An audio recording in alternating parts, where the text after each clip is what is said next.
Mesdames et messieurs, bonsoir. C'est un jour historique, à nul autre pareil, que connaît le peuple béninois ce 10 novembre 2021, en ce sens qu'il signe le lancement véritable d'une machine de coopération muséale entre le Bénin et la France.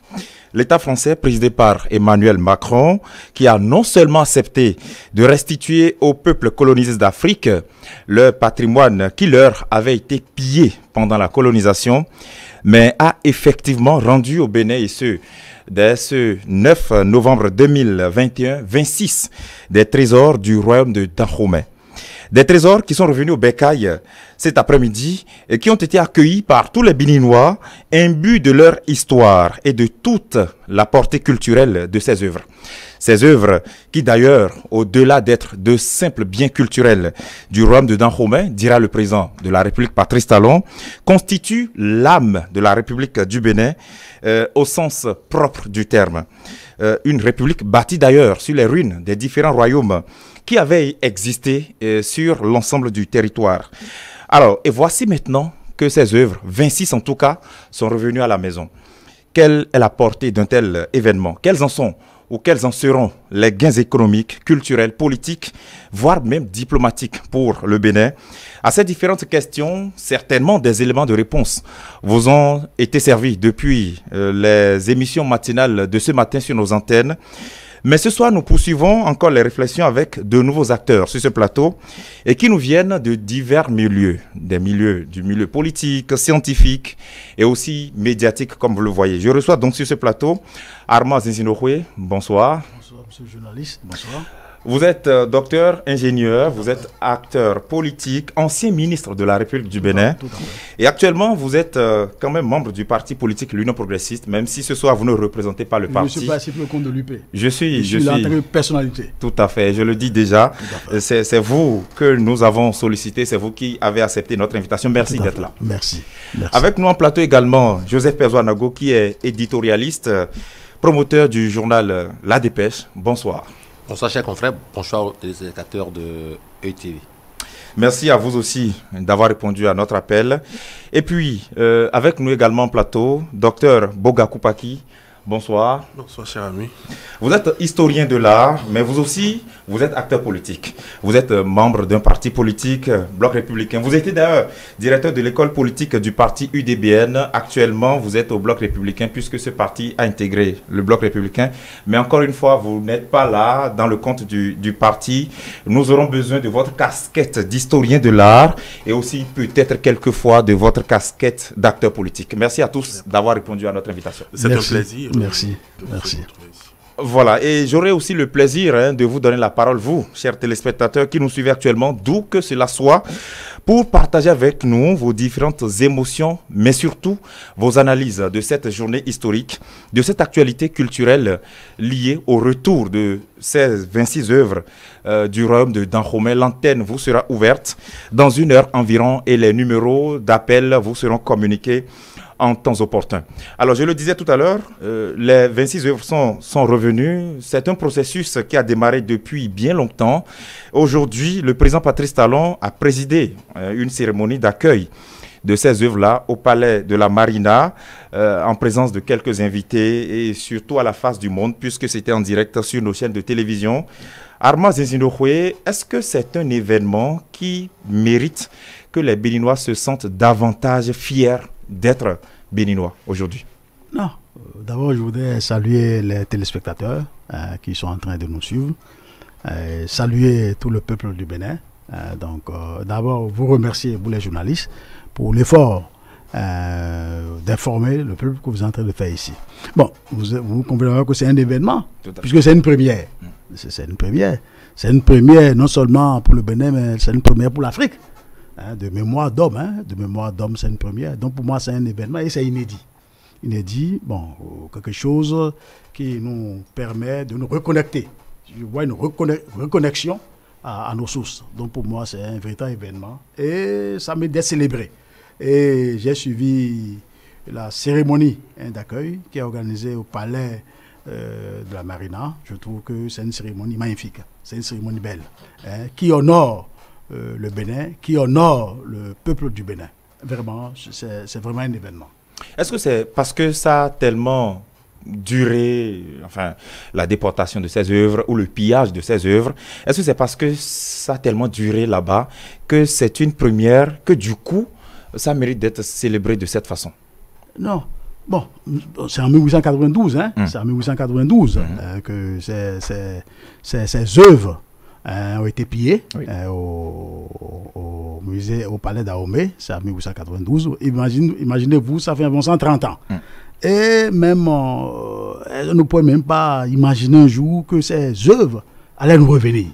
Hein? Sans cela que je vois vraiment, je vois quelque chose de génial. On ne pouvait pas imaginer. On ne pouvait pas imaginer parce que en temps, bon, le processus a été engagé, mais il a fallu que le président Emmanuel Macron arrive, vraiment que cela prenne. Surtout après son discours à Ouagadougou. C'est après son discours à Ouagadougou que cela a pris. Cela a pris et lui-même s'est investi. Il s'est investi, il a été convaincu de la chose. Cela signifie que le président Emmanuel Macron est d'une autre génération. Vraiment. Et je lui tire chapeau. Très bien. Je tire vraiment chapeau au président Emmanuel Macron, qui s'est investi. Il a été convaincu de ce qu'il faut faire le retour de ces œuvres-là. Il s'est investi, il a mis le Parlement français à contribution. Et aujourd'hui, maintenant, nous avons ce que nous avons. Nous avons nos œuvres qui sont revenues au Bécaye. Vraiment, je voudrais saluer tous les acteurs du processus, le président Patrice Talon, qui s'est investi pour ça, le président français Emmanuel Macron et aussi le gouvernement du Bénin. Et pourquoi pas le gouvernement de la France, la Madame de la Culture de la République française et aussi les députés français qui ont compris qu'il faut accompagner ça pour que ces œuvres retournent au Bécaye. Et je voudrais souhaiter une bonne arrivée vraiment à ces œuvres-là. Très bien. Joseph Ouagadougou, vous êtes-vous senti plus fier d'être béninois aujourd'hui qu'avant? C'est évident que lorsqu'on marque un pas dans le sens du progrès, c'est un progrès, on doit en être fier. On doit en être fier, mais pour ce qui me concerne, puisque je me recommande la modération, je me recommande le doute en toute matière, parce que scientifiquement, je suis un historien du présent, je ne voudrais pas lui disputer son titre à mon vis-à-vis. Mon job m'oblige à temporiser mes ardeurs. Je suis fier, je suis heureux, mais je voudrais baisser l'euphorie ambiante. Pour dire que, tout à l'heure j'ai écouté le ministre citer ceux qui paraissent à ses yeux être les principaux acteurs de ce heureux dénouement. Je dirais que ce n'est pas tout. Je dirais que ce n'est pas vrai. Mais puisque je ne voudrais pas faire de la polémique, je voudrais, sous le contrôle de l'historien qui peut choisir de parler dans mon sens, et c'est d'ailleurs ça aussi la dynamique de la dialectique, je voudrais dire ceci, même du temps de Victor Hugo, la Chine avait été spoliée par la France et les troupes anglaises. Je ne voudrais pas faire de l'histoire, je laisserai ça aux spécialistes.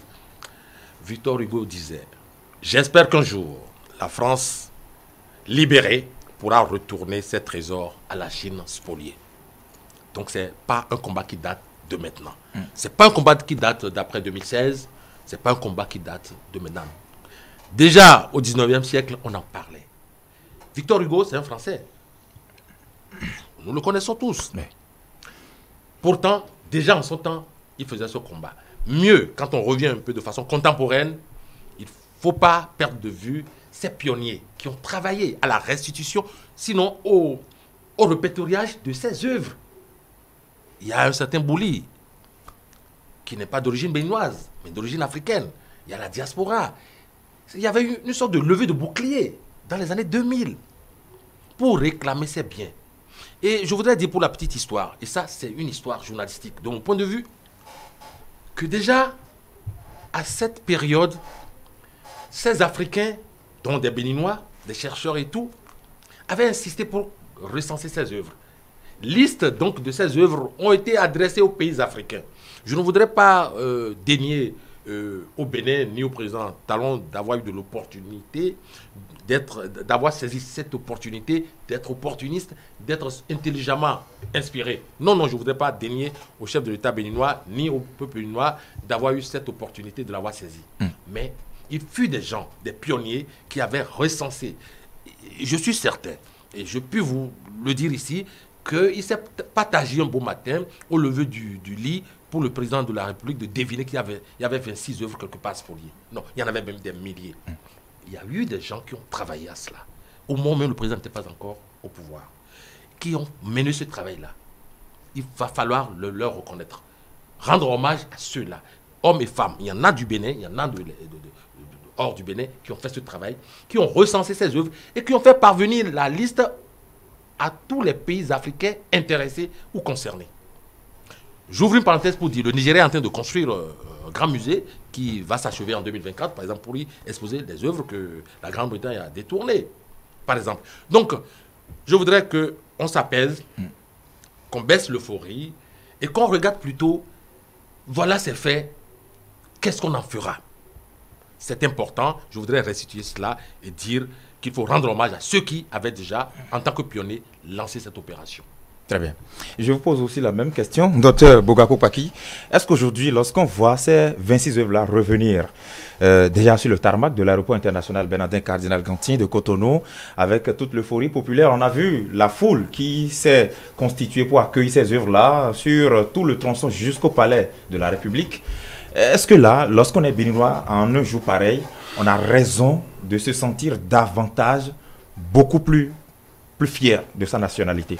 Merci beaucoup. Je pense que c'est une opportunité également que vous nous offrez de rappeler que le Dahomey Bénin n'est pas un pays moderne. Nous sommes un pays purement traditionnel. Nous avons été constitués à base d'un certain nombre de choses traditionnelles et qu'à l'époque, avec la période précoloniale, c'est-à-dire avant l'arrivée de la métropole, qu'on avait déjà une habitude qui était comment nos entités politiques qui étaient un royaume. Et l'organisation politique, l'organisation sociale, économique, juridique, tout se retrouvait au sein de ces royaumes-là. Ça veut dire que les peuples africains, surtout le Dahomey, avaient une manière de faire, une manière de vivre, une manière de se comporter. Et vis-à-vis de son identité, pour parler de sa culture, il y avait au-delà d'objets d'art, au-delà des œuvres, au-delà de ce que nous touchons aujourd'hui, une certaine âme, comme l'a dit le chef de l'État, une certaine spiritualité, une certaine culture qui était déjà ancrée dans nos habitudes. Et vous n'êtes pas sans savoir également que les différentes organisations, lorsque vous allez pour la conquête d'un territoire, lorsque vous arrivez à conquérir ce territoire ou cette entité, la preuve de ce que vous avez eu la victoire, c'est de ramener les éléments les plus représentatifs les trophées de guerre. Les trophées de guerre de cette communauté-là. Vous n'êtes pas sans savoir également, j'ai eu la chair de poule hier, et là j'aurai un hommage mérité au chef de l'État, Patrice Talon, et qui a été plus qu'un acteur politique, plus qu'un béninois, à mon avis, mais qui a été au-delà de l'histoire. Le 9 novembre 1892, Dodd foulait le pied en attaquant Canan. 9 novembre. Il y a eu la bataille de Canan. 9 novembre, il y a eu la bataille de Canan. Une semaine plus tard, il se rendait à Abomey pour aller ramasser. Et vous n'êtes pas sans savoir également que la communication à l'époque, ou les rapports, les petites lettres qu'on envoyait, parce qu'il les représentait tout un pays sur le territoire dahoméen. Donc il fallait rendre compte. Et les preuves de ce qu'il fallait montrer sa victoire étaient que quoi? Nous sommes arrivés à interrompre la dynamique existentielle qui se retrouvait sur ce territoire dahoméen. Une organisation politico-administrative suffisamment forte, reconnue d'ailleurs. Et à l'époque, il fallait tutoyer ces œuvres-là, qui étaient des éléments purement spirituels, culturels et identitaires. À partir de ce moment-là, quand on se rappelle de cette date et que le chef de l'État va signer un 9 novembre 2021, il connaît l'histoire. Il a questionné l'histoire et la France, au-delà de ce que l'arrivée pour l'attaque de Canaan, une semaine après, pour aller au niveau du palais d'Abomey pour aller ramasser surtout les attributs royaux, surtout les éléments qui appartenaient au souverain le plus remarquable dans la conquête, dans le combat entre les Français, qui était le roi Béhanzin, était purement significatif. À partir de ce moment-là, on se rend à l'évidence qu'il règle un problème purement culturel, identitaire, mais un problème purement spirituel. Et celui qui, ou ceux qui sont contents aujourd'hui, ce sont d'abord les âmes de nos ancêtres, ce sont nos entités divinatoires, parce que chacune de ces œuvres, chacun de ces objets que vous voyez représente une entité suffisamment locale qu'on avait. Donc à partir de ce moment-là, le trajet, le camarade l'a dit tout à l'heure, ça ne date pas d'aujourd'hui. Mais moi je pense que lorsqu'on ne connaît pas le précédent, on ne peut pas savoir ce qui précède de ce qui suit. Et il faut, comme le disait Joseph Kizerbo, il faut véritablement en arriver à reconnaître, même si c'est de ces 3000, de ces 30 000, 3036 œuvres qu'on retrouve 26 aujourd'hui, je suis fier de ça parce que il faut commencer quelque part.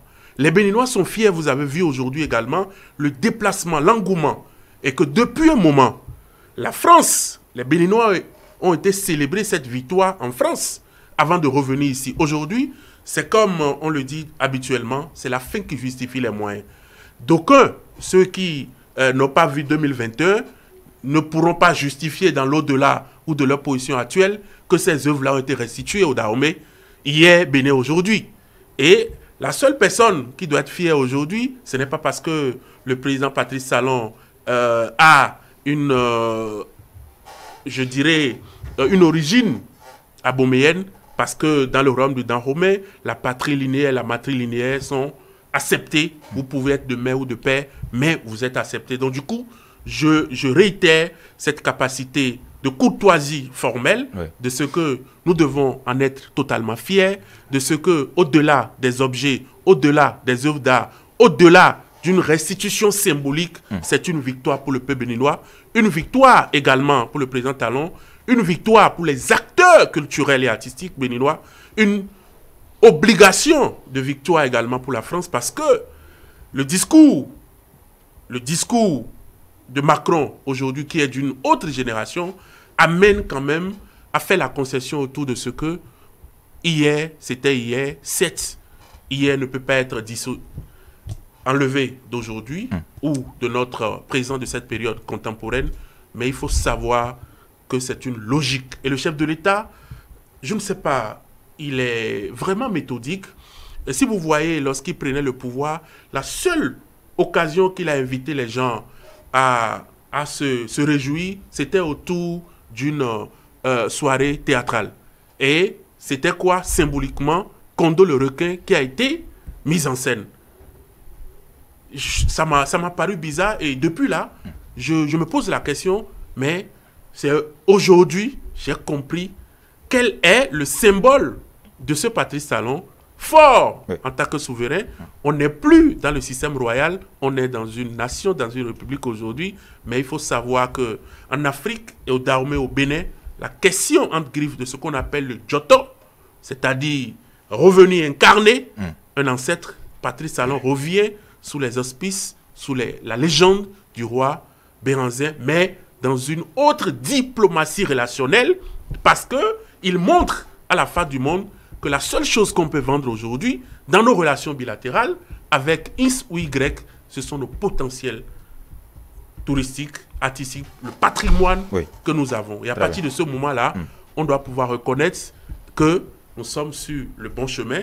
Peut-être que demain, il y aura d'autres œuvres, mais de façon symbolique, il faut commencer par accepter déjà ce qui est fait et reconnaître de sa plus belle manière, féliciter le chef de l'État pour ce qui est fait. Alors, féliciter le chef de l'État. Il a porté peut-être ce combat depuis 2016. Il a envoyé des courriers qui ont reçu d'abord une fin de non-recevoir. Finalement, il a récidivé avec le président Hollande. Avec le président Hollande d'abord. Après, il a 2016, récidivé avec Hollande, le président Macron, tout à fait. l'Assemblée nationale, le Parlement français qui a voté une loi spéciale pour permettre le retour de ses œuvres. Est-ce que Armand Sissoco, aujourd'hui, on attribue peut-être un peu trop à tort le retour de ces œuvres-là à Patrice Talon? Est-ce qu'il s'approprie à lui tout seul peut-être un combat collectif commun qui a été mené depuis bien longtemps? Non, mais moi j'ai suivi lors de la cérémonie qui a été organisée, la cérémonie magnifique auprès de la présidente de la République. Moi j'ai suivi l'intervention du président Patrice Talon. Il a fait preuve d'une honnêteté intellectuelle et morale. Il dit qu'en réalité, il n'est pas l'initiateur, que c'est depuis 1965. Il a dit que c'est depuis 1965 déjà que depuis 1965 que des écrivains déjà avaient posé le problème. Il a dit ça. Moi, ça fait preuve d'une honnêteté morale, honnêteté intellectuelle. Il a dit ça, c'est lui-même qui a dit ça. Il n'était pas obligé de le dire. Mais il a sorti ça de lui volontairement, qu'en réalité, il n'est pas l'initiateur. Que c'est depuis 1965 qu'il y a eu déjà des écrivains, africains, des écrivains béninois qui ont posé le problème. Donc, moi, je dis que, bon, maintenant, ce qui est sûr, ça a été tout un processus et chacun a posé un acte. Même si en 1965, le problème avait été posé, quand lui est venu au pouvoir en 2016, s'il n'a rien fait, mais on n'aurait pas ses œuvres aujourd'hui. C'est ça, on n'aurait pas ses œuvres aujourd'hui. Bon, en 2016, il est arrivé au pouvoir, il a tenté de faire ce qu'il a fait avec le président François Hollande. Ça a reçu une fin de non-recevoir. Le président Emmanuel Macron est arrivé, donc avec le discours de Ouagadougou, tout. Et c'est pourquoi il dit que le président Emmanuel Macron est d'une autre génération. Est d'une autre génération. Il faut lui reconnaître ça. Et en le reconnaissant aussi, c'est faire preuve d'une honnêteté intellectuelle. Il est d'une autre génération, le président Emmanuel Macron. Donc, il y a eu ce qu'il y a eu, bon, ce que tu as dit, le discours de Ouagadougou, bon, le Parlement français, et aujourd'hui, nous avons ses œuvres. Le plus important, aujourd'hui, ses œuvres sont retournées au bercail. Pour moi, c'est le plus important. Donc, chacun a eu à poser un acte dans le processus. Et ces œuvres sont là. Donc, bon, ces œuvres sont là, et c'est une fierté légitime. Et j'ai dit que ça nous reconnaît avec notre passé, ça nous reconnaît avec nos sources. Parce que quand moi bon, des fois, l'histoire, quand on te fait l'histoire, bon, tu te dis, bon, est-ce que ce n'est pas inventé, est-ce que ce n'est pas imaginé, tout. Lorsque ces œuvres sont là, on parle du trône du roi Guézo, et tu vois ça, mais ça vient te conforter, ça vient te rassurer. Et le trône est là, tu vois la majestueusité de ce trône-là, avec plein d'autres œuvres. Et moi, j'ai dit que, vous voyez, ça prouve notre génie. Moi, je suis un docteur ingénieur en génie civil. Ça prouve notre génie. Mais quand je prends le trône et que je vois la symétrie entre les éléments, mais ces artistes-là, ils n'ont pas fait l'école des Beaux-Arts de Paris. Ils n'ont pas lu les ouvrages de Picasso, tout. Mais comme tu as vu, donc cela signifie qu'il y a un génie en nous. Et ça là, ça doit nous rassurer. De ce que nous-mêmes, on était quelque chose avant que le colon arrive. On était quelque chose avant que le colon arrive. Il ne faut pas qu'on nous fasse croire que c'est pas le colon qu'on a commencé. Non! Et c'est en cela que j'apprécie ce que mon ami vient de dire. On avait une organisation politique, on était organisé, tout, avant que le colon arrive. Mais aujourd'hui, bon, on veut nous faire croire qu'on n'était rien. On n'était rien, et que c'est avec le colon que, ouais, non. On était quelque chose, on avait quelque chose. Quand moi, je trouve que nos artistes-là, ils avaient un génie.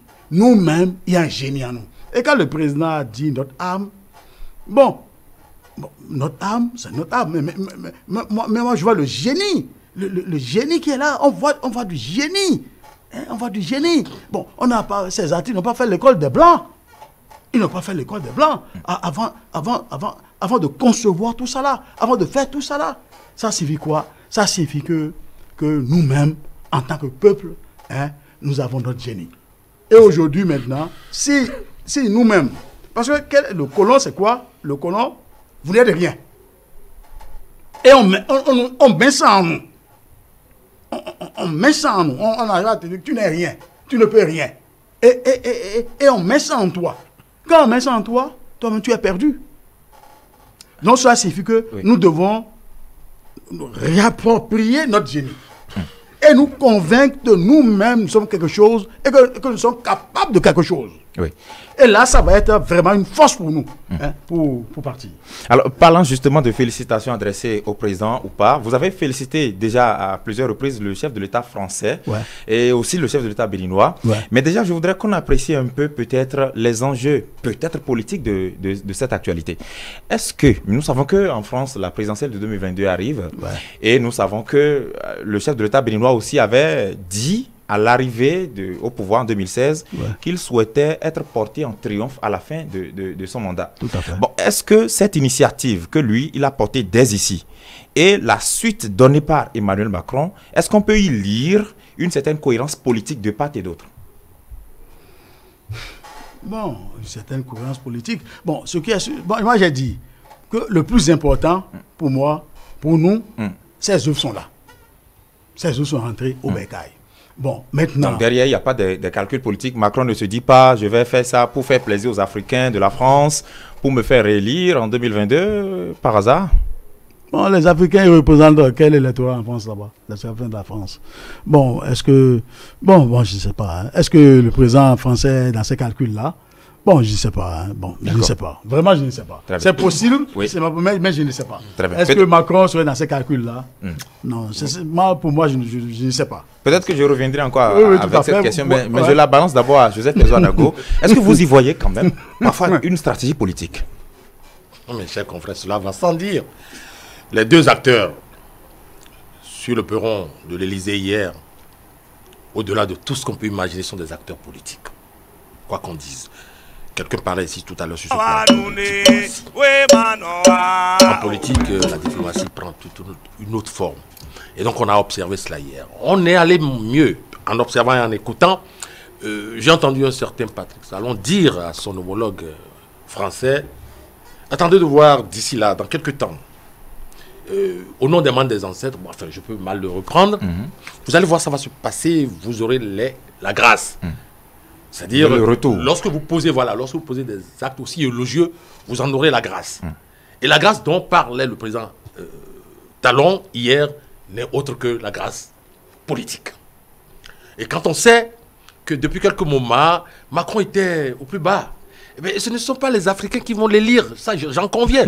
Mais il se trouve que les actes posés ont des répercussions. Aujourd'hui, vous savez, il y a ce sentiment anti-français, anticolonialiste, qui était latent. Et tout le monde se berçait, surfait même sur ces vagues-là.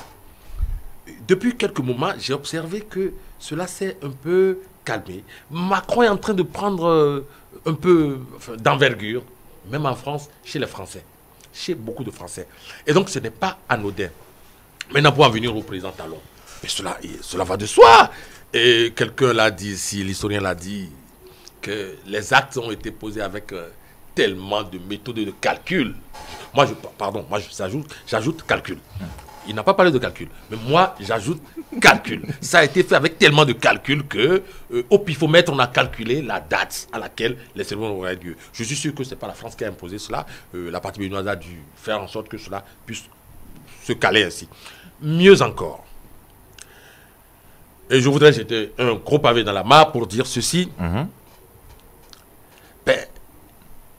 La perspective. Rien ne me dit, ça j'assume, que le président Talon est partant. Enfin, du moins, est partant. Cela veut dire, va rentrer, va fermer le portillon de Marina et laisser quelqu'un d'autre la prochaine fois. Eh bien, donc, il peut aussi préparer son retour. Même si, constitutionnellement parlant, il a dit qu'il n'en a rien à foutre. C'est-à-dire, tout est possible. On voudrait bien vous comprendre. Ça dit que... Je dis ceci, en principe, on ne devrait plus aller à une élection où le président Talon allait se présenter. Bien. C'est une évidence. Très bien. Maintenant, il préparerait quoi, selon vous? Je vous en prie. Lorsque ça va nous surgir et s'imposer à nous, je voudrais avoir été l'un de ceux qui avaient eu cette perspective. À savoir que il n'est pas exclu que le président puisse engranger cette victoire politique pour reconquérir le pouvoir. Encore, bien sûr, tout est possible. Mais avant cela, avant cette échéance, il est évident Mais la que... première élection, c'est en 2026. Hein? J'ai encore la parole, monsieur le ministre. C'est-à-dire, il va sans dire qu'avant cette échéance, parce qu'il faut voir loin, il faut avoir de la perspective. Il faut avoir de la perspective, et l'ingénieur qui est en face de moi devrait savoir quand même que la perspective reste la perspective. Et donc... mais est-ce que ce n'est pas trop facile que de dire ça? C'est pas trop facile? C'est pas facile. Vous savez, la politique sous les tropiques. Parce que la constitution béninoise actuellement dit, en son article 42, que nul ne peut faire plus de 2 mandats de sa vie. Bon. Merci. Oui. La constitution s'est figée dans le marbre. Je voudrais bien écouter ceux qui sont en face de moi dire déjà avant, ils ont supporté le fait que la constitution n'est pas figée dans du marbre. Ils ne me diront pas ici maintenant que désormais c'est figé dans du marbre. Ça veut dire que c'est modulable et ça peut connaître de la dynamique. Mais lorsque une foule va déferler dans la rue du Bénin pour dire nous réclamons notre président, parce que ça se fait sous les tropiques. Je ne voudrais pas citer le Togo d'à côté où on a vu des gens défiler, danser, crier, pleurer même à la limite, rouler dans la poussière pour demander leur président. Ben, on n'en est pas encore là, mais je dis, moi je fais de la perspective. D'accord. Ça peut ressembler de la fiction, mais ne soyons pas surpris de constater. Mais avant cela, avant 2026, il y a d'autres étapes. Rien n'est hasardeux. Je parle de calcul. Vous voyez, il y a eu quelques libérations de prisonniers, je ne voudrais pas dire politique, ni d'opinion, mais cela y ressemble. Il y a eu quelques libérations gérées comme ça, un peu avant l'Élysée. Nous, on disait déjà, dans nos éditoriaux, on disait, ce n'est pas anodin.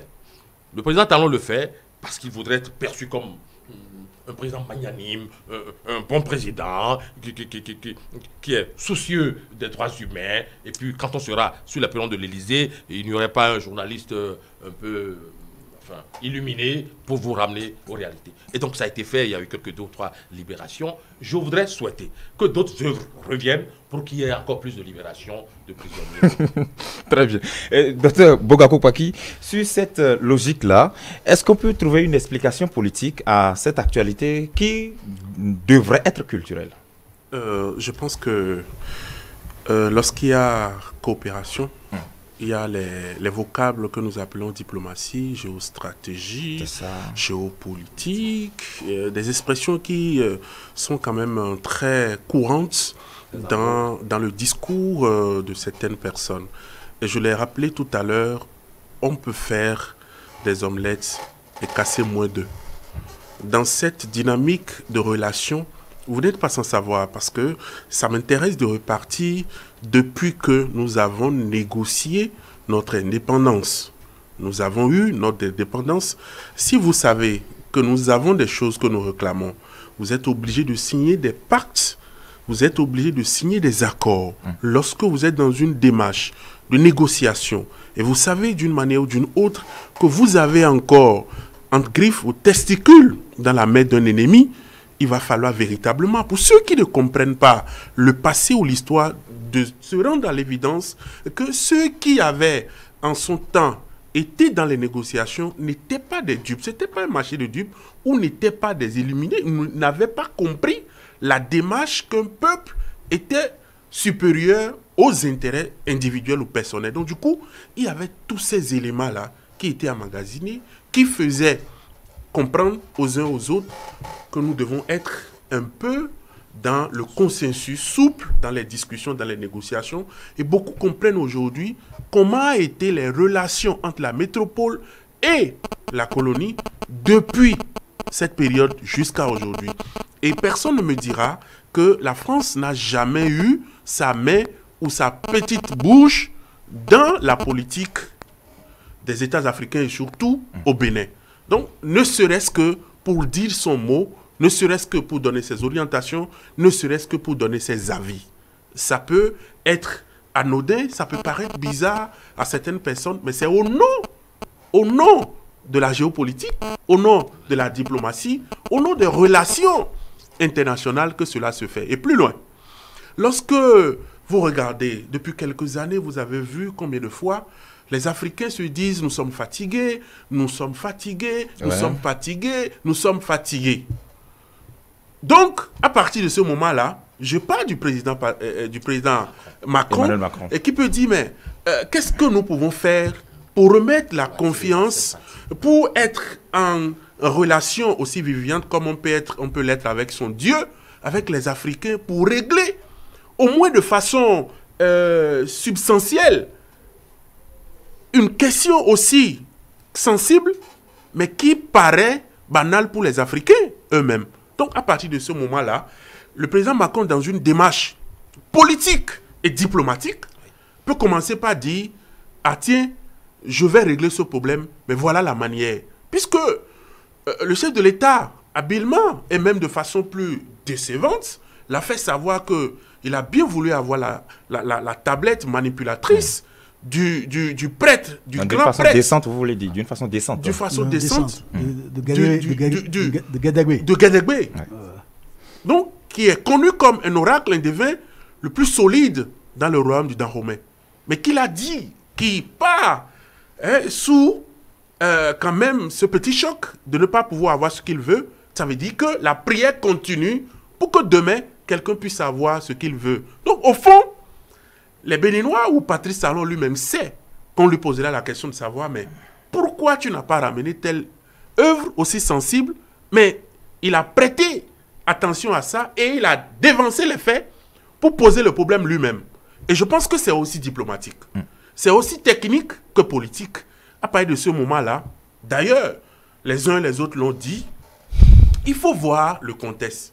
À quel moment les autres sont venus et qu'est-ce qui a été le management politique du chef de l'État.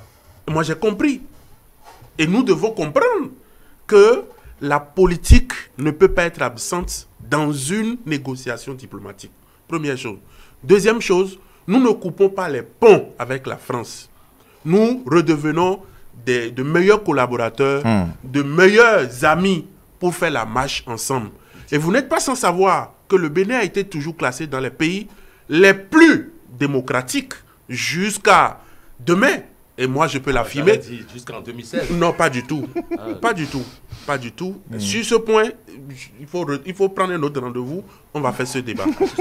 mais pour ici, pour ce que nous sommes en train de dire, je pense que c'est dans cette démarche de répondre aux aspirations de ce peuple-là qui avait toujours voulu reconnaître, restituer et récapituler sa mémoire que nous sommes arrivés à ce stade. Donc du coup, il faut commencer par dire, et je suis contre le fait qu'on pense que le chef de l'État est dans une dynamique, je parle de Patrice Talon, pour revenir. Non, il vient de faire pratiquement 6 mois.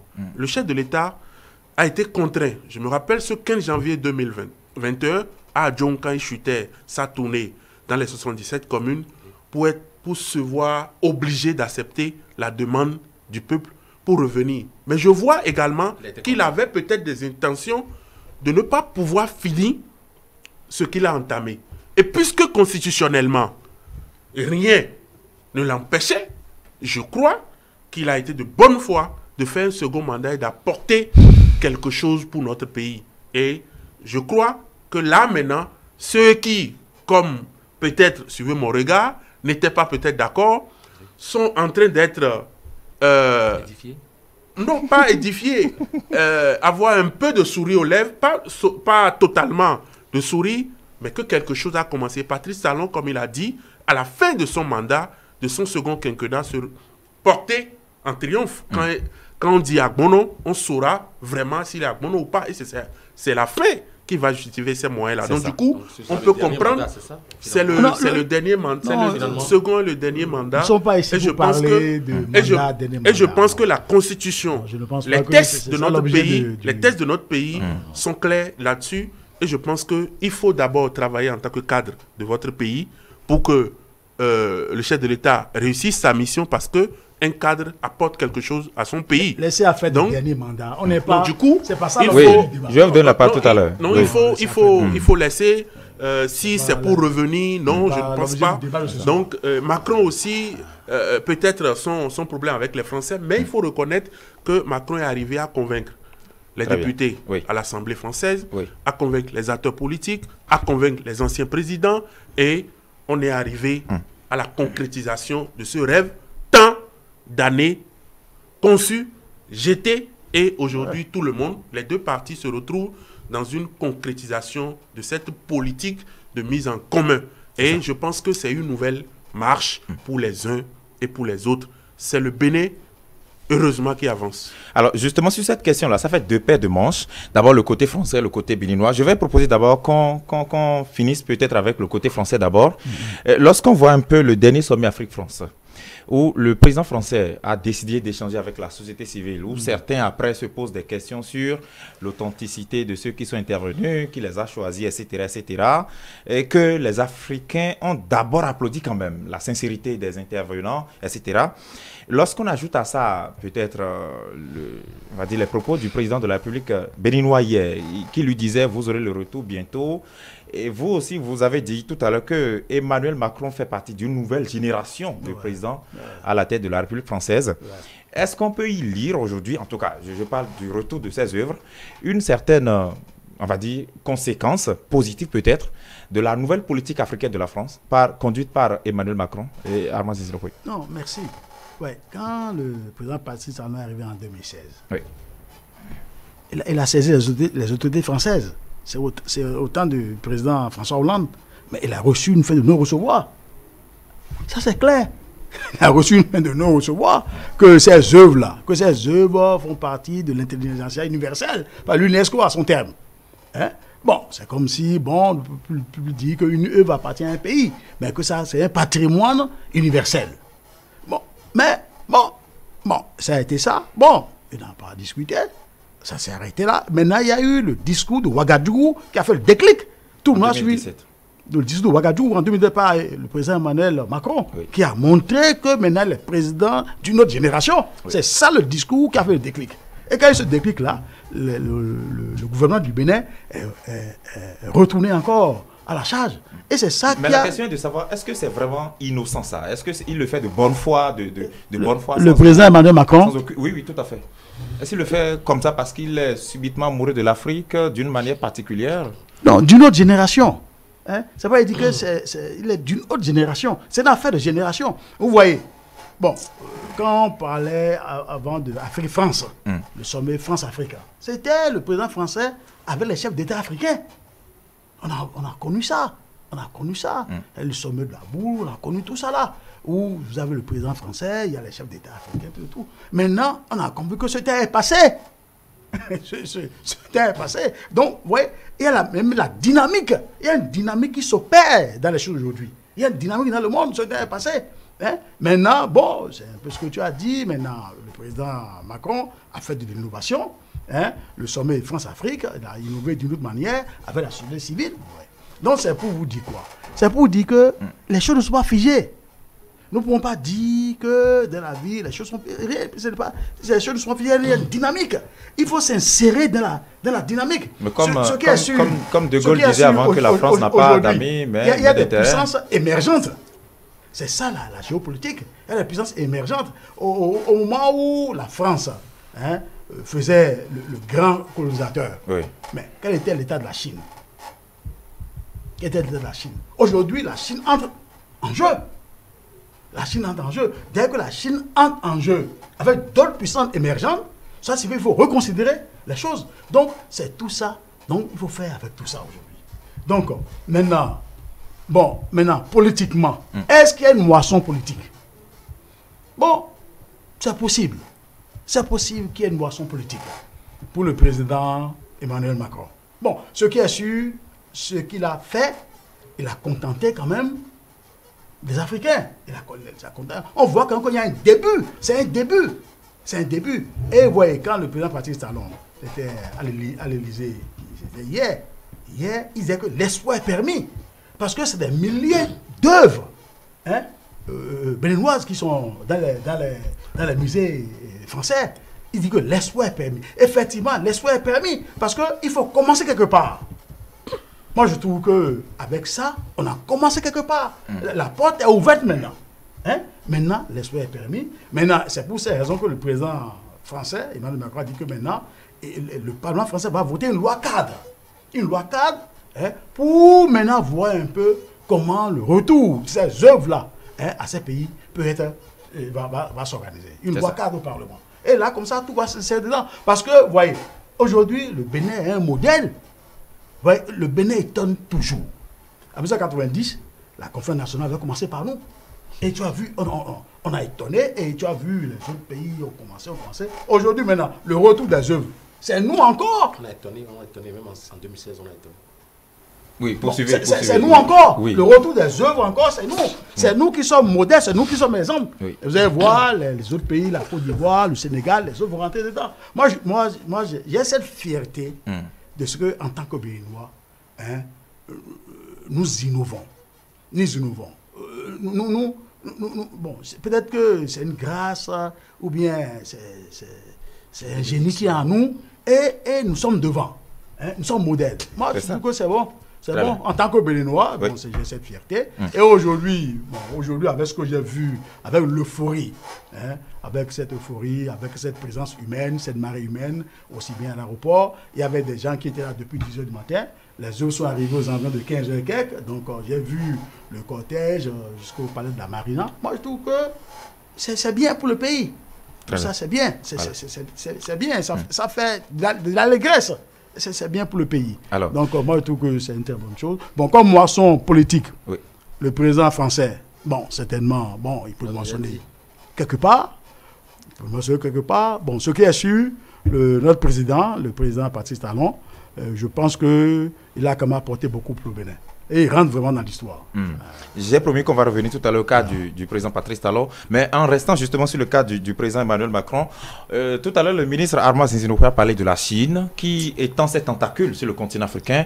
Ajouté à la Chine, il y a la Russie, la Turquie. Aujourd'hui, on se rappelle encore la toute dernière tournée du président turc dans certains pays africains, comme le Togo par exemple, à côté. Est-ce que c'est pour peut-être renouer son amitié avec ces anciennes colonies qui davantage crie peut-être au scandale ou crie à un certain désamour, que le président français a redéfini la politique africaine de la France en décidant peut-être de nous contenter avec ce processus de restitution des œuvres d'art? Il y a un peu de tout dans ce qui s'observe depuis quelques mois avec le président Macron.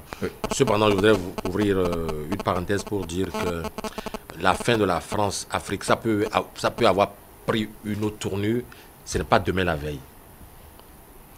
L'historien disait tantôt que, quoi qu'on dise, même une simple concertation,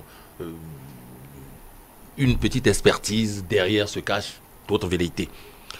Je ne suis pas d'avis avec le ministre pour dire que Macron est là avec la fin de la France-Afrique. C'est absolument faux. Mais je ne suis pas non plus un adhérent des polémiques ou des complots.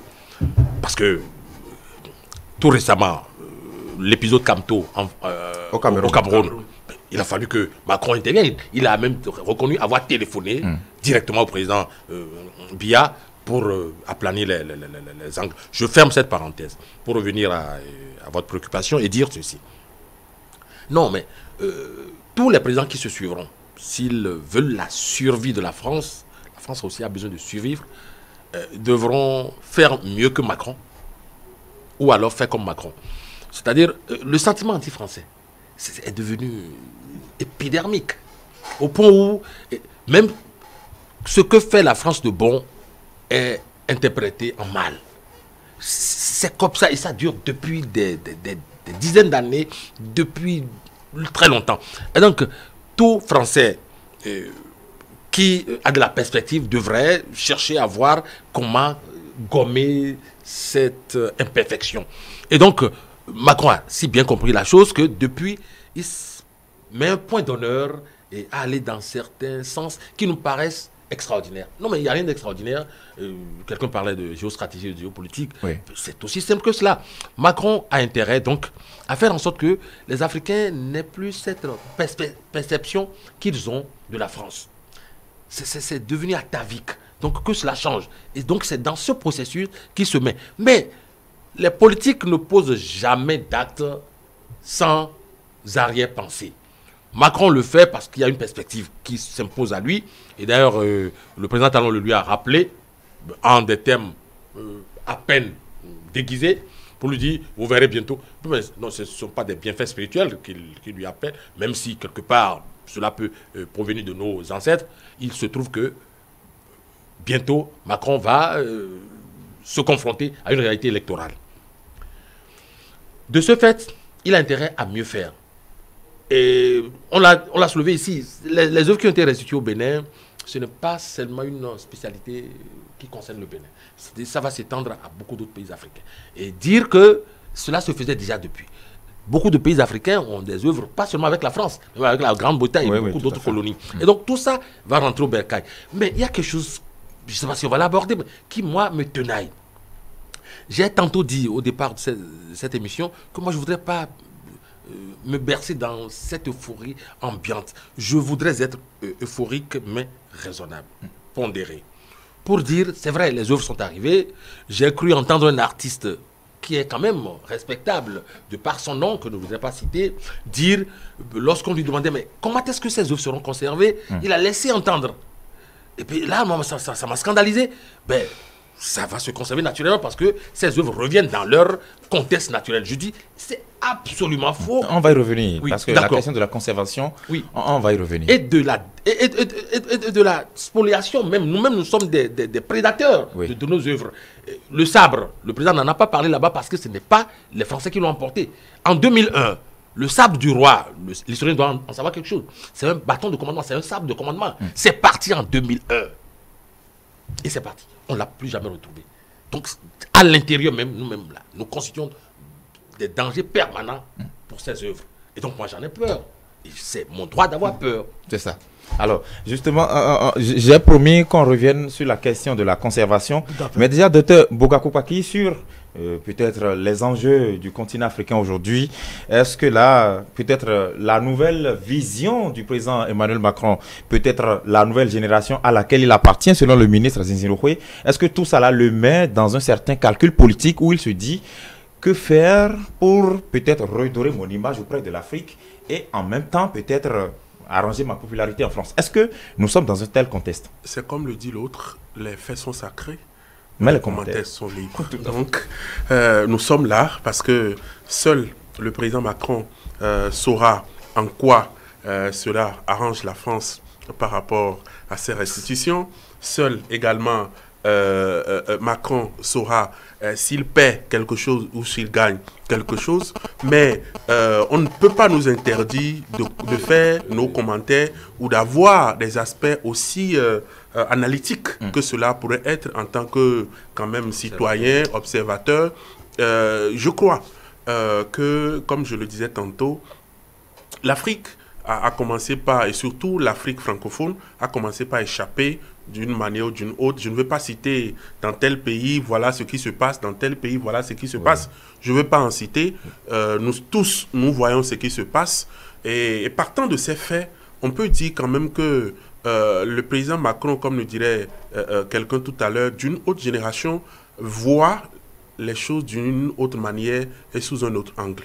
Donc, à partir de ce moment-là, et comme également quelqu'un l'a dit, il faut être comme Macron désormais ou faire mieux que Macron. Dans cette perspective de toujours sauvegarder les relations, les liens, parce que ça ne peut pas ne pas continuer lorsque vous voyez le fonctionnement du monde lui-même. À partir de ce que la France représente pour nous à l'Organisation des Nations Unies, ce que la France représente pour ces États-là au niveau des institutions internationales, au niveau des institutions financières, ainsi de suite. Donc du coup, il est superflu de penser que quelqu'un serait en train de poser un acte pour ne pas quand même gagner quelque chose. On peut perdre, mais le plus important, c'est de faire, comme le disait Philippe Loki-Doumbé, un pas en arrière et deux pas en avant. Donc du coup, on peut dire aujourd'hui que certaines personnes ne seraient pas d'accord avec Macron en France.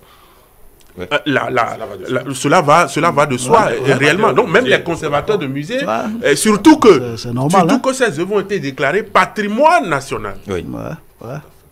Donc ces œuvres ont été dans le patrimoine national, c'est-à-dire que chaque Français se dit que c'est sa propriété. Absolument. Donc, à partir de ce Il y avait ce principe d'inaliénabilité aussi. Voilà. Donc, à partir de ce moment-là, donc du coup, Macron a pris les risques. Et s'il y a des retombées positives, pardon, il faut lui permettre d'en jouir, surtout qu'il est un acteur politique, surtout que c'est à lui de prendre cette décision, je crois, quand même de la réflexion politique. Il faut s'attendre à ces expressions dont on parlait tout à l'heure, relations internationales, relations stratégiques, géopolitique, géostratégie. Donc, à partir de tout ça, mais il faut quand même permettre à nous tous de reconnaître que Macron a posé un pas.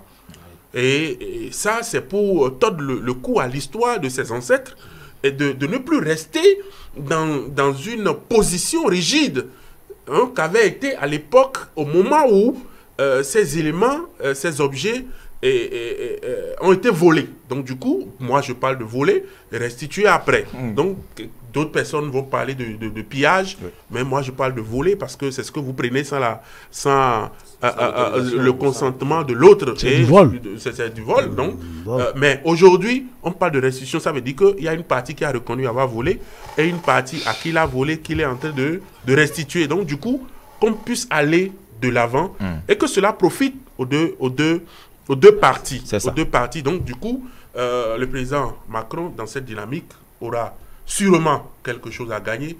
Et ce n'est pas le Bénin seulement.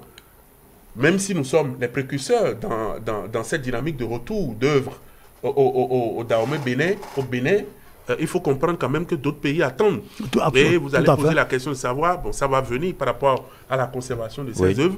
Et je suis plus que d'accord également pour en parler, pour montrer que le lieu qui est choisi là pour faire l'exposition ou déposer les œuvres, parce qu'on aura 2 mois pratiquement, c'est à partir du 5 janvier qu'on peut déballer toutes ces caisses que nous allons commencer par peut-être voir. C'est peut-être également derrière, en tant que spécialiste de la culture, qu'on puisse faire tout ce qui est cérémoniel. On va en revenir pour en arriver à une originalité de ces œuvres-là, pour permettre également à ce que Macron ait les bénédictions.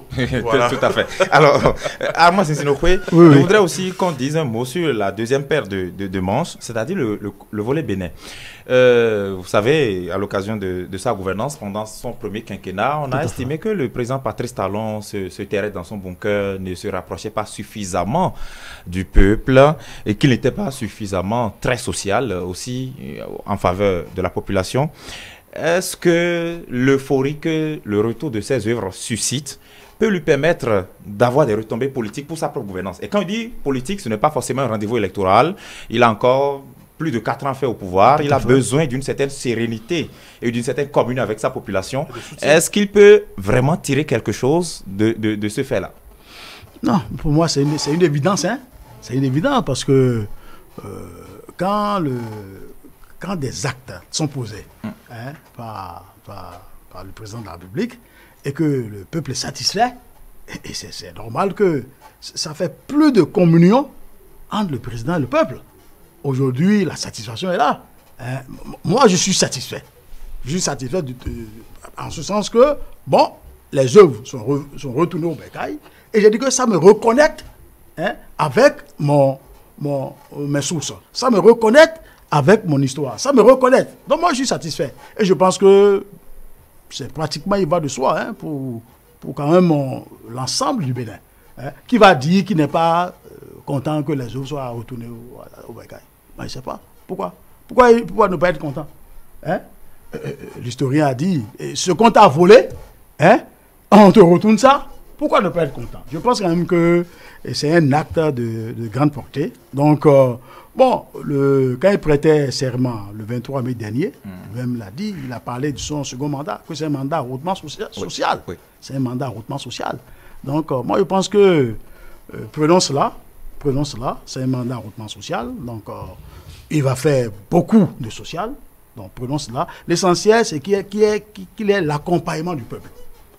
Et ayant connaissant la politique, ayant été au cœur de la politique et aussi étant dans la politique, il faut qu'il y ait l'accompagnement du peuple.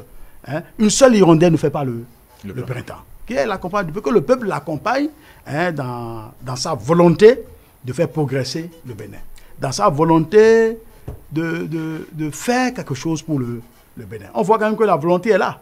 La volonté quand même de tirer le Bénin vers le haut est là. Donc il est sur cet accompagnement-là. Aujourd'hui, quand nous voyons un peu notre cadre de vie, on voit quand même que quelqu'un m'a dit avant-hier, il est venu de Canada, il m'a dit mais il se perd dans Cotonou. Il m'a dit ça, que lui se perd dans Cotonou, qu'il a quitté Cotonou il y a 7 ans, mais il est revenu, il m'a dit qu'il se perd dans Cotonou, qu'il ne se retrouve plus. Bon, donc tout ça, c'est bien à entendre. Aujourd'hui, les voies qui sont réalisées, c'est les Béninois qui circulent sur ces voies-là. C'est nous qui circulons sur ces voies-là. Donc il y a du bonheur dans ça. Donc moi, je pense que l'essentiel, c'est qu'il y ait l'accompagnement, et que la dynamique se poursuive. La dynamique de faire progresser le Bénin se poursuive, et chaque Béninois trouvera pour son compte. Joseph Zonago. Je suis très heureux d'être accompagné du ministre qui est tout le temps satisfait. Non. Je ne voudrais pas poser, je ne pose pas de questions ici, sinon je suis tenté de m'interroger. Est-ce qu'il y a des choses pour lesquelles ils ne sont pas satisfaits? Il me dira non, il est toujours satisfait. Mieux encore, le ministre est le premier. J'ai la parole, monsieur le ministre. J'ai la parole, monsieur le ministre. J'ai dit pour monsieur le ministre, j'ai la parole. Oui. C'est ça, dites au ministre que j'ai la parole. Dans le même temps, vous l'avez apostrophé, mais vous gardez la parole. Ça veut dire le retour des œuvres. Je garde la parole. Vous l'avez déjà dit. C'est ça. Tout à l'heure, lorsque on a glissé sur une thématique, le ministre a tout fait de nous tirer vers l'essentiel, ce qu'il considère comme étant l'essentiel. Mais tout à l'heure, on l'a vu digresser. En disant c'est quoi? Bon. Je suis heureux que le ministre ait changé de sujet, qu'il est allé ailleurs. C'est une bonne chose. Ça montre à quel point il est nécessaire que les tons, même divergents, puissent cohabiter. Je voudrais fermer cette parenthèse, monsieur le ministre. Je sais que vous êtes satisfait. Du retour des œuvres. Finalement. Mais le Canadien, vous êtes satisfait du retour des œuvres. Tout à fait. C'est ça. Donc, le retour, puisque vous parliez d'un Canadien, vous parliez tantôt d'un compatriote qui se perdait, mais pas des œuvres, il ne se perdait pas des œuvres. Non. J'ai été clair. C'est un compatriote béninois. Mais on parlait d'œuvres. C'est un compatriote béninois qui vit au Canada. Oui. Oui. Et il m'a dit il y a 7 ans, il a 7 ans, il est venu au Bénin, et que lui vraiment, il s'est perdu, mais on parle d'œuvre ici précisément. Non, c'est juste vous avez changé la question. Non, C'est pas la question du journaliste. Très bien. Joseph Zonago, voici ma question pour vous. C'est pas la question du journaliste. Est-ce que pour sa politique nationale de gouvernance, Patrice Talon peut tirer peut-être un quelconque bénéfice du retour au pays des œuvres culturelles jadis pillées? Tout à fait. Bien. Et nous ne voilons pas la face. Oui. Tirer un quelconque bénéfice, n'est-ce pas? Nous ne parlons pas du passé. Nous parlons de ce qui peut en tirer. Et c'est ce pourquoi je voudrais qu'on reste dans le sujet. Et pour dire ceci, je voudrais citer dans la foulée, je n'ai pas encore une copie originale de sa déclaration, mais j'ai cru entendre que le président, l'ancien président Boniaï, l'en a félicité. Oui. Est-ce que ce n'est pas quelque chose qu'il tire de bon, ça? C'est cela. Il tire déjà quelque chose de bon. Et vous-même, vous l'avez félicité maintenant? Je ne peux pas ne pas le faire. L'honnêteté intellectuelle m'amène à le dire. Et l'honnêteté intellectuelle m'amène aussi à temporiser mes ardeurs. C'est cela aussi, savoir être intellectuel. Non, mais si le ministre pouvait temporiser, ce serait formidable ici. Et donc, pour dire ceci, il en a énormément attiré le président Talon. Il en a attiré dans la mesure où, aujourd'hui, que ce soit des Africains, des Béninois ou des non-Béninois, ils disent, mais c'est formidable.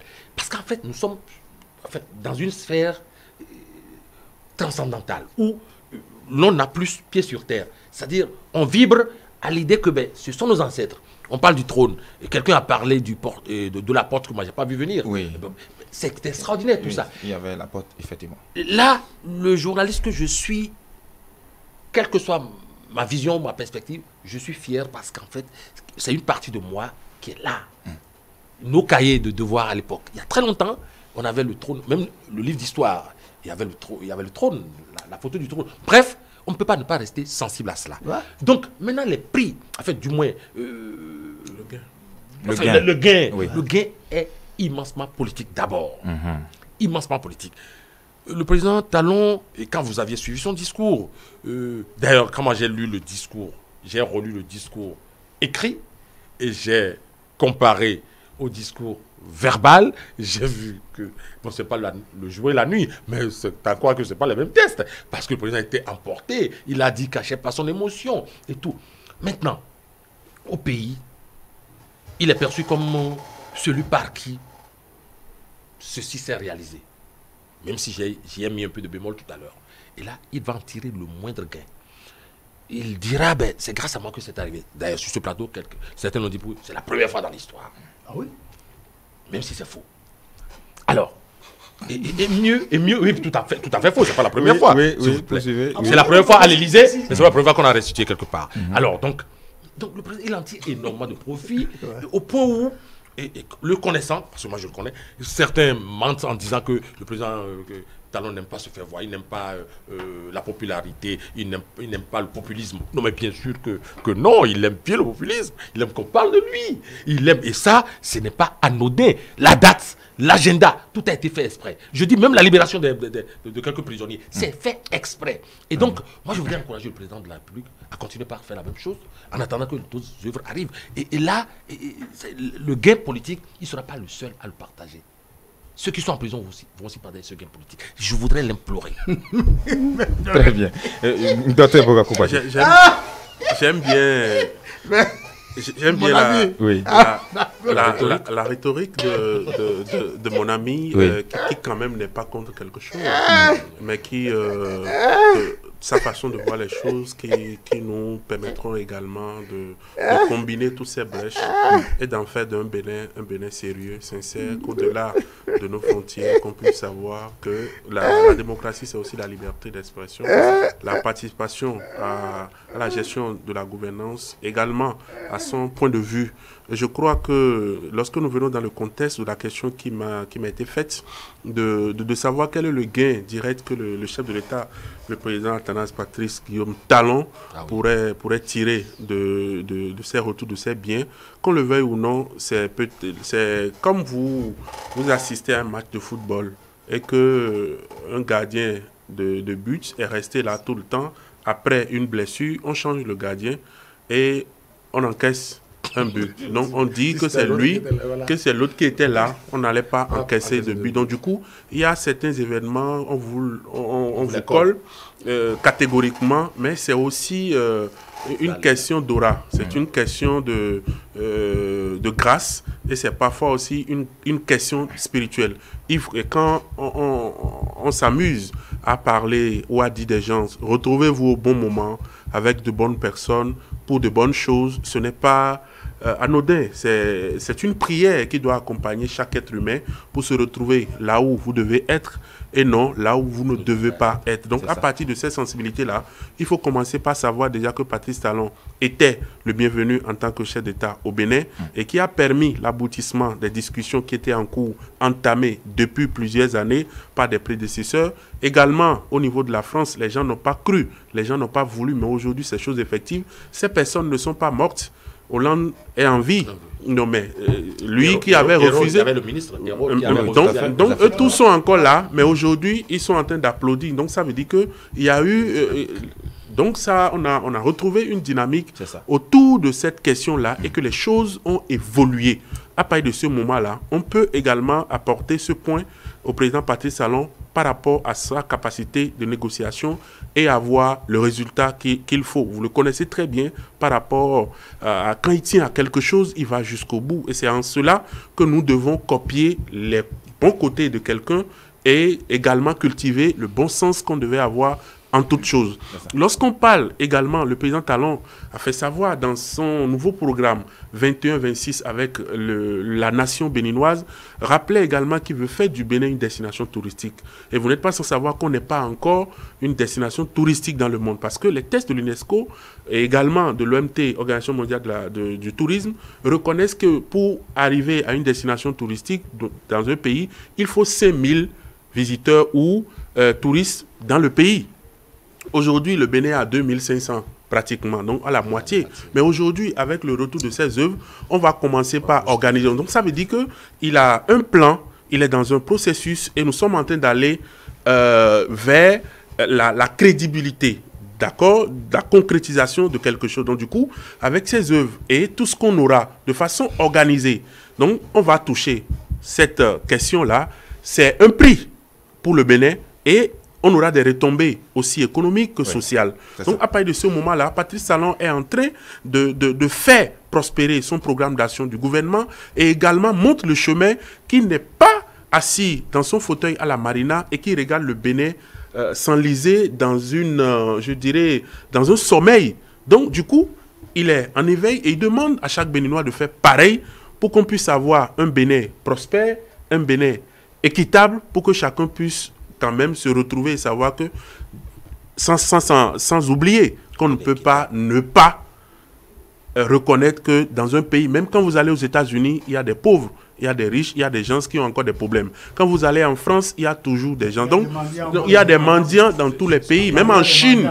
En Chine, la Chine dont nous célébrons, nous crions tous les jours, il y a également des pauvres, il y a également... Donc, cette question de disparité qui est d'abord naturelle, vient et après il y a je dirais le morcellement des ressources qui va revenir à chacun. Donc pourtant il faut également reconnaître que Patrice Talon n'est pas dans une dynamique, il ne va pas à une élection avant 5 ans. Donc et du coup je ne sais pas s'il sera candidat, c'est promis. Est-ce que c'est permis d'être président et aller aux élections législatives en 2023? Non. Donc c'est pour vous dire que pour le moment, on doit pouvoir accompagner cette dynamique, travailler à ce que le hautement social soit effectif. Et je pense que c'est un pan par rapport à ça. Lorsque nous arrivons à toucher le seuil de cette question-là qui est sensible pour tout le monde, parce que les gens se disent, mais comment il veut arriver? Comment il veut faire le truc avec ce qu'on construit là, Jardin, Mathieu Kérékou, et de si, alors qu'il y a beaucoup de potentiel au Bénin, touristique au Bénin, que nous devons juste valoriser. Donc les gens viennent au Bénin aujourd'hui simplement parce qu'ils ont envie de visiter le Bénin, et d'autres viendront encore. Et ce que nous ne savons pas, et ça nous permettra, avec le retour de ces œuvres, encore avec le président Talon, d'avoir une police touristique. C'est-à-dire quoi? Beaucoup d'individus opèrent dans le domaine. Et pour arriver à une destination touristique, il faut bien sauvegarder, comme nous avons aujourd'hui les gendarmes de la forêt, je vais parler des forestiers. Il faut également savoir que, comme les navires sont surveillés par une police spéciale, il faut également que nos œuvres, que nos musées, que nos parcs soient surveillés par une police, parce que lorsque les gens viennent pour les visites, pour les sites, ils sont venus dans un intérêt, peut-être pour des informations, peut-être pour détruire, on ne sait pas. Pour que cette police-là évite que des individus accueillent des touristes, font le circuit, et que le Bénin n'y gagne pratiquement rien. Alors que lorsqu'on demande que les choses se font dans la règle de l'art, on commence pas à crier. Le Béninois aime fait les choses de façon anormale. Et c'est pourquoi je dis souvent qu'on aime être ou appeler le Bénin comme un empire des contrats sociaux. Le président Patrice Talon, avec lui, rien ne sera plus comme avant. Et avec le retour de ces œuvres-là, ça nous permettra d'ouvrir un peu les yeux, parce que les gens, les Béninois se disent, mais est-ce que ça répond à quoi? Retour d'œuvres, œuvres d'art, on investit dedans, les gens sont allés en France, c'est sur le dos de... Non, mais ils n'ont pas compris. C'est à nous, les élites béninoises, de pouvoir expliquer, de pouvoir sensibiliser à tous les acteurs de chaque niveau donné, d'expliquer, de sensibiliser les Béninois à la culture de ce que on ne peut que vendre, on ne peut que collaborer en donnant ce qu'on a. Et la plus belle manière, on dit souvent que la plus belle femme du monde ne peut donner que ce qu'elle a. Donc le Bénin n'a que son identité, sa culture, donc, et c'est ce qu'on peut vendre dans les accords qui sont purement politiques, dans les relations internationales. Donc du coup, Patrice Talon gagne en tous ces éléments que je viens de citer. Alors justement, il faut dire, c'est vrai que la bande passe depuis un bon moment, il faut dire aux téléspectateurs que l'antenne est à leur disposition. Ils peuvent intervenir et nous dire ce qu'ils pensent de cette actualité, de ce retour au pays des œuvres jadis pillées par les colonisateurs dans les différents royaumes qui ont été finalement, ou qui ont donné naissance à la République du Bénin. Et donc, les téléspectateurs peuvent nous appeler, les numéros défilent à l'écran, et dès qu'ils seront au bout de la ligne, on va leur donner la parole. Mais je profite, je voudrais qu'on profite pour aborder la question de la conservation de ces œuvres-là. Vous avez ouvert tout à l'heure la brèche et je voudrais commencer avec vous sur cette préoccupation. C'est vrai qu'on a entendu le ministre des Affaires étrangères et aussi le ministre de la Culture dire en France que le gouvernement a décidé d'investir 1 milliard d'euros, 1 milliard d'euros dans la construction des musées. Ça fait plus de 600 milliards de francs CFA. Bon, est-ce que ça rassure de ce que ces œuvres-là vont vraiment être conservées et durer aussi longtemps qu'elles ont pu durer en France? Ça devrait rassurer. Ça devrait rassurer, mais comme je l'ai dit au départ, moi je voudrais rester exigeant. Exigeant parce que si pendant 130 ans, ces œuvres ont pu être conservées, je pense que des gens y ont accordé le soin nécessaire. Et on ne conserve pas des œuvres comme bon vous semble. Il y a l'environnement, il y a un certain nombre de choses. Un protocole assez strict. Même la Tour Eiffel, oui. on l'a appris à l'école. C'est tous les 5 ans, elle est repeinte et tout. Et donc, c'est dire que l'entretien, même la restauration, c'est tout un art dans l'art. Et donc, moi, je voudrais continuer pas à être exigeant par rapport à cela. Les œuvres sont rentrées au pays. Il y a un certain nombre de choses qu'il faut faire autour, c'est-à-dire les conserver comme cela se doit, faire en sorte que les gens viennent vers les œuvres, faire en sorte que les Béninois, parce que les politiques s'en sont saisis depuis, ils disent, ben, notre histoire, bon, par exemple, l'historien l'a dit, ça, je le lui accorde, parce qu'il en sait quelque chose, les Béninois ont besoin, la jeunesse béninoise a besoin de comprendre, même ceux qui sont encore plus âgés ont besoin de comprendre l'histoire, de voir ce que c'est que l'histoire, ce qui a constitué l'histoire, l'âme de ce pays, comme on aime si bien le dire. Mais pour que cela soit vrai... J'ai l'impression qu'il y a un téléspectateur. On va le prendre et revenir à vous. Bonsoir. Bonsoir, oui. Bonsoir, vous présenter, s'il vous plaît. Mais c'est Niasson Innocent depuis Porto-Novo. D'accord, nous vous écoutons. Niasson Dossou Innocent de Porto-Novo. Oui, vous avez l'antenne. Nous saluons tous, oui. Je suis très content d'avoir monsieur le ministre, la haute autorité sur le plateau. Bon, je voudrais poser une seule question à lui.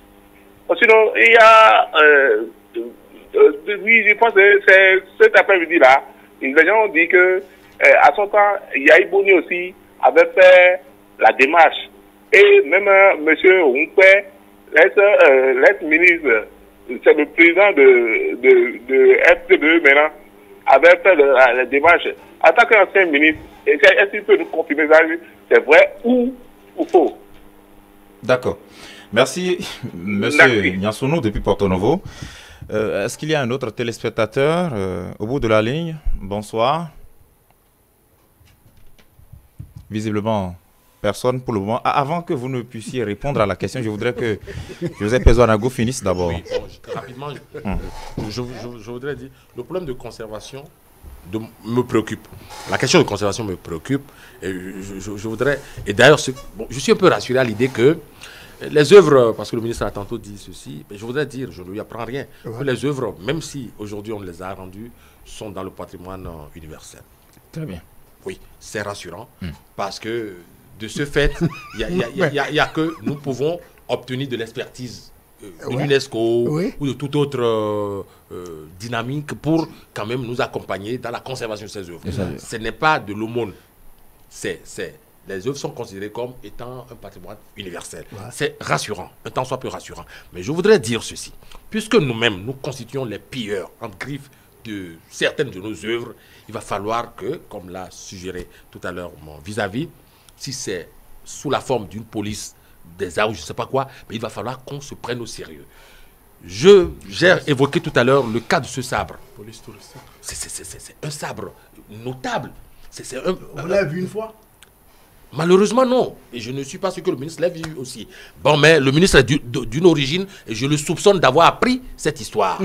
En 2001, ce sabre a été volé et est parti. On ne l'a pas retrouvé. Il y a beaucoup d'autres, même dans les musées, les gens font des transactions. Il va falloir que ça s'arrête. Si d'autres ont pu conserver les nôtres pendant 130 ans, ce serait une honte qu'on ne puisse pas les conserver après. Nous prenons au sérieux. D'accord. Oui, Armand Zizinokoui, la conservation des œuvres. Est-ce que nous y sommes suffisamment préparés? Non, il avait une question aussi. Oui, tout à fait. Comme on a déjà abordé la question de la conservation. Non, je pense que nous y sommes suffisamment préparés. Le gouvernement est un gouvernement responsable. Nous avons affaire à un gouvernement responsable.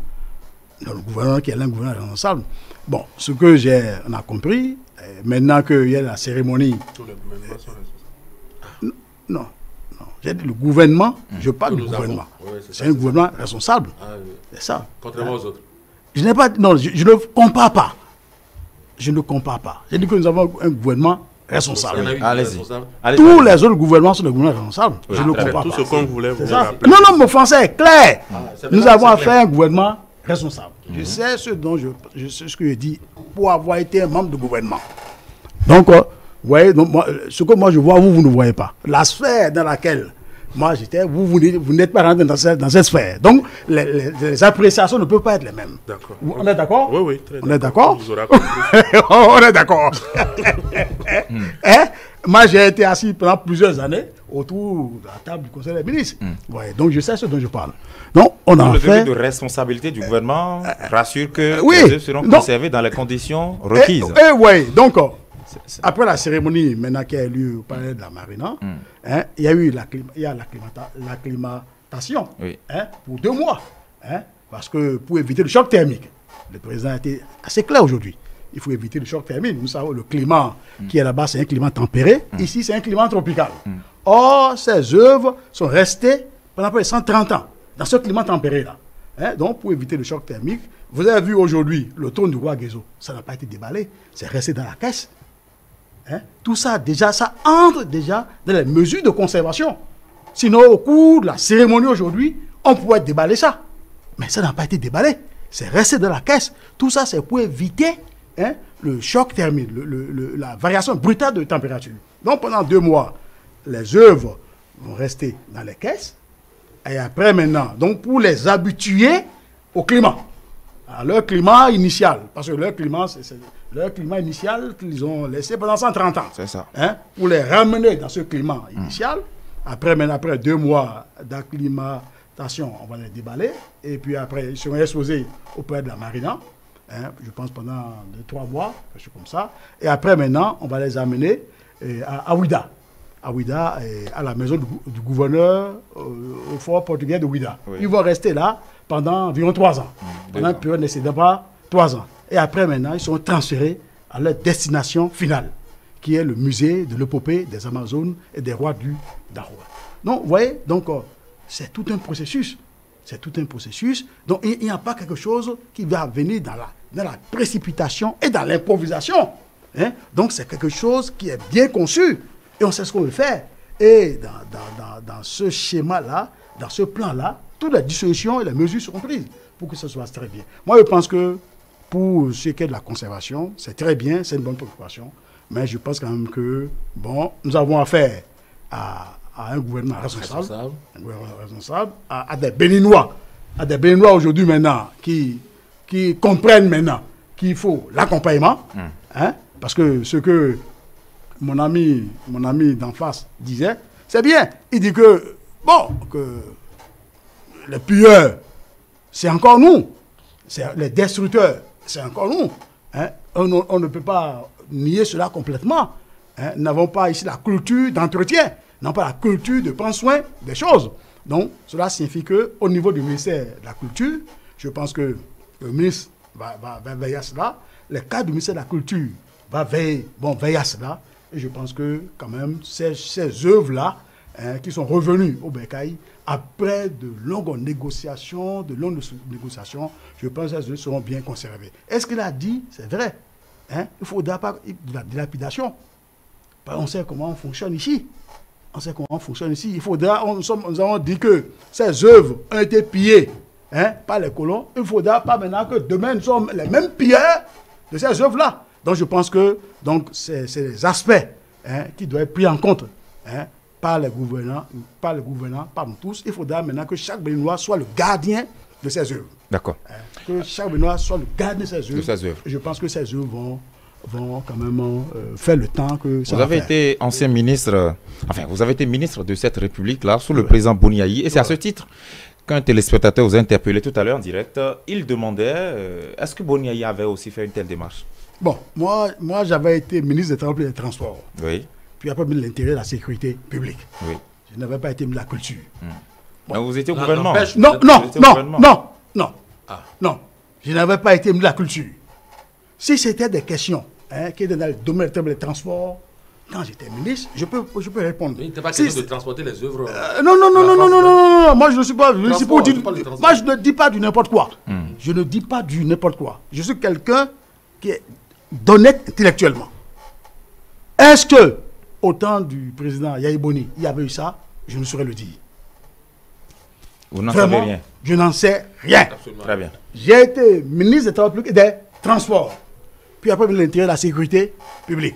Si c'est des questions liées au travail de transport, je peux dire, si c'est des questions liées à la sécurité publique, c'est des questions liées aux affaires intérieures, je peux dire. Voilà. Mais ça, vraiment, je n'en sais rien. C'est possible, comme ce n'est pas possible. Bien. Il y a une question fondamentale qui se pose lorsqu'on pose le problème de la conservation de ces œuvres. Certaines personnes se disent, si les œuvres n'avaient pas été emportées par les colonisateurs, peut-être qu'elles n'existeraient plus aujourd'hui. Peut-être qu'on les aurait détruites, peut-être qu'on ne reconnaîtrait pas leurs valeurs telles qu'on est en train de les célébrer aujourd'hui.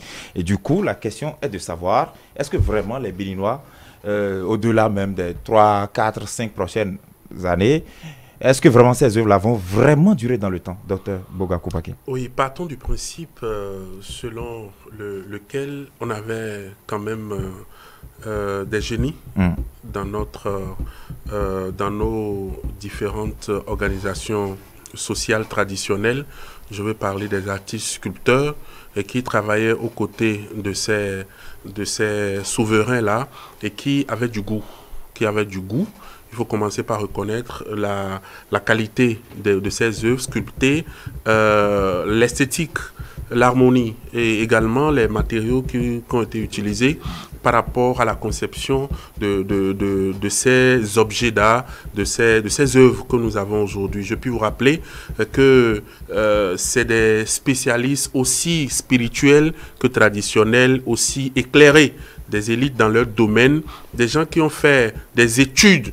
Et vous savez, on a connu des parents dans les villages. Et même sans la montre, ils puissent vous dire qu'à l'heure là, ils sonnent exactement telle heure. Donc, on avait connu des artistes qui étaient dans la prévision, qui étaient des gens plus que des oracles. Donc, du coup, ils savaient également dans la forêt, l'arbre, quelle essence, d'accord, pourrait véritablement faire telle année, quelle essence pourrait faire telle année et quelle essence pourrait faire tel nombre d'années. Et vous n'êtes pas sans savoir également que lorsque nous rentrons dans nos palais royaux aujourd'hui, malgré qu'il n'y avait pas eu une politique d'instauration de la conservation des objets, il y en a qui restent en l'état, il y en a qui ont été d'une manière ou d'une autre reçus de coups. Donc du coup, on comprend déjà, je veux répondre à cette question de ce que si les œuvres n'étaient pas volées ou pillées, ils ne seraient pas dans cet état. Peut-être un état second. Mais je puisse vous rappeler, vous rassurer également que ces œuvres pourraient être en l'état parce que on les aurait déjà récupérées, arrangées et protégées. Ça pourrait prendre du temps. Maintenant qu'elles sont là, est-ce que ça pourrait prendre du temps, mais la même question qui va se poser, c'est quoi? Puisque les œuvres ont quitté quelque part pour aller en contact d'un autre climat, mais qui sont restés comme ça. Donc ça veut dire que ne pas bouger de ce climat pourrait encore être mieux sauvegardé que ça. Parce que le colon pouvait trouver une politique à l'interne. Parce qu'on connaît des bâtiments qui sont coloniaux aujourd'hui, qui sont conservés. On connaît des entités. Nos palais royaux n'ont pas été démolis. Il y en a qui sont restés en l'état aujourd'hui, qui continuent d'être des témoins vivants de notre culture, de notre patrimoine. Même s'il y en a qui ont été arrangés, organisés, et puis après, qu'on a valorisé. Donc du coup, je partage à moitié ceux-là qui doutent de ce que jusqu'à aujourd'hui, si les œuvres restaient, les objets restaient au Dahomey Bénin, on va plus les retrouver dans cet état. Je partage en partie. Et je partage également en partie pour ceux-là qui disent que si les œuvres ne partaient pas, on allait les perdre. Et là, je peux rejoindre mon ami qui disait que nous sommes tous peut-être responsables de la disparition de quelques œuvres. Peut-être un prince entre griffes alors qu'il n'y a plus de royaume contemporain. Un prince contemporain dira qu'il est le plus fort, c'est lui le descendant de tel roi, et il ira chercher, il allait prendre les attributs royaux pour aller en faire ce qu'il voulait, et ça, on appelle ça de la pagaille. Donc, mais heureusement, heureusement que cela a été conservé, parce que c'est restitué aujourd'hui que je parle de heureusement. Parce que si ça ne revenait pas, il y avait la question là qui se posait. Mais il y a un élément fondamental sur lequel je voudrais revenir. Rapidement, simplement parce que lorsqu'une œuvre qui est teintée ou chargée de spiritualité voudrait être sculptée d'abord à partir de l'artiste choisi spirituellement. Lorsque l'œuvre est finie d'être sculptée, avant de déposer l'œuvre ou cet attribut, il faut véritablement un cérémonial, une cérémonie. Mais les œuvres ont été emportées sans une cérémonie. Et plus loin, est-ce que les œuvres en France, depuis ce temps, réussissaient à avoir de toilettes spirituelles ou culturelles que cela devait avoir? On pose la question, c'est une autre dimension de la question. Est-ce que les œuvres étaient parties, vraiment? Est-ce que les œuvres reviennent maintenant? Maintenant, si nous sommes en face de nos éléments royaux, il faut un bain de toilette. Il faut véritablement ramener dans le contexte et profiter de ces 2 mois, consulter, faire ce qu'on doit faire pour que les œuvres, leurs esprits reviennent totalement, pour qu'on en bénéficie, pour que les ancêtres ne soient pas fâchés. Mais ce que je sais, déjà à partir de la programmation du processus qui est fait là, où les œuvres seront conservées, parce qu'il y a déjà un début de conservation.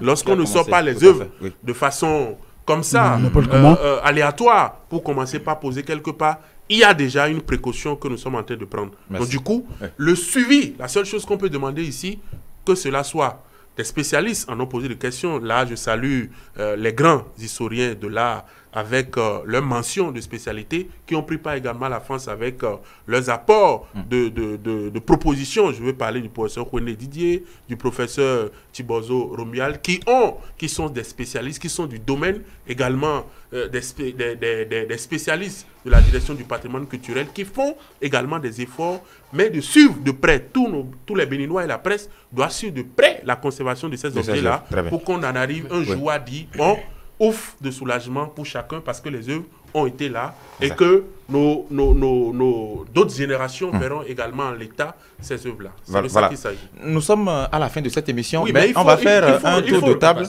justement. Oui, mais vous allez profiter pour répondre à cette ultime question aussi. Absolument, et conclure. Est-ce que... Et faire sa conclusion. Absolument. Lorsque le président Patrice Talon disait en France, lorsqu'il disait en France qu'il souhaite le retour d'autres œuvres, il a cité le Dieu Gou, la tablette mythique, etc. Est-ce qu'on peut vraiment être rassuré, avoir nourri l'espoir tel qu'il le disait hier? C'est la question que je voudrais mettre aucun doute là-dessus. Je voudrais aussi croire que... c'est un processus qui a commencé. Oui, on a recensé aujourd'hui la plupart des œuvres qui sont parties et que celles qui sont en France ou celles qui sont en Grande-Bretagne ou ailleurs, on finira par un jour leur mettre la main dessus. Maintenant, ce qui me préoccupe, c'est par rapport à l'historien ici. J'ai été heureux de faire sa connaissance, mais j'ai été un peu mal à l'aise et je voudrais partager mon malaise et dire ceci. Tout à l'heure, dans ces prises de position, il a parlé du jardin et qu'on ne comprend pas bien. Il disait en ces termes rapidement là, on ne comprend pas bien où va le président Talon, alors que c'est quelqu'un de méthodique et tout le reste. Mais moi, je suis gêné parce que là où il y a aujourd'hui le jardin de Mathieu n'a pas de jardin. Moi, je suis allé au Cameroun. J'ai visité l'ancien palais ou l'ancienne résidence de l'ancien président. Enfin, la résidence de l'ancien président. Où on a exposé même les vestes et tout ce qu'on veut. Ça participe de ce qui est contemporain aujourd'hui sera de l'histoire vraiment. Voilà. Mais comment se fait-il que l'historien adore le jardin, me semble-t-il, et trouve que c'est normal qu'on ait rasé le domicile de l'ancien président où on pouvait y conserver des reliques. D'accord, vous l'avez dit. Vous voulez répondre à ça après? Voilà. Armand Zinzinokoy aussi. Je conclue. Oui, vous avez déjà conclu. J'ai conclu. Oui, tout à fait. Vous avez déjà conclu. Oui, pour la suite du processus. Pour la suite du processus, moi je dis que c'est quand même assez clair. Oui. C'est assez clair. On sait là où nous voulons aller. On sait là où nous voulons aller. Bon, l'acclimatation pendant 2 mois, puis après on déballe ça, c'est pour éviter le choc thermique. On déballe ça, on installe ça au palais de la Marina. Le chef de l'État a dit dans la salle du peuple, dans la salle des fêtes, bien rénovée, et que ça va être, c'est ouvert au public béninois. Je pense que mon ami Lucie, moi-même j'y serai. Très bien, voilà. Je pense que tout le monde y sera. Oui, et après ça, le retour éventuel d'autres œuvres. À Ouida, puis après au musée de l'épopée des Amazones et des rois du Dahomey. Donc, tout ça, je trouve quand même que c'est assez clair. C'est assez clair. Et si nous, on a quelque chose à faire, c'est d'accompagner ça. Parce qu'il faut l'accompagnement. J'ai dit qu'une seule hirondelle ne fait pas le printemps. Hein. Nous pouvons avoir un chef qui a de bonne volonté, qui a de bonne volonté, qui a de bonnes intentions, tout. Il faut quand même l'accompagner.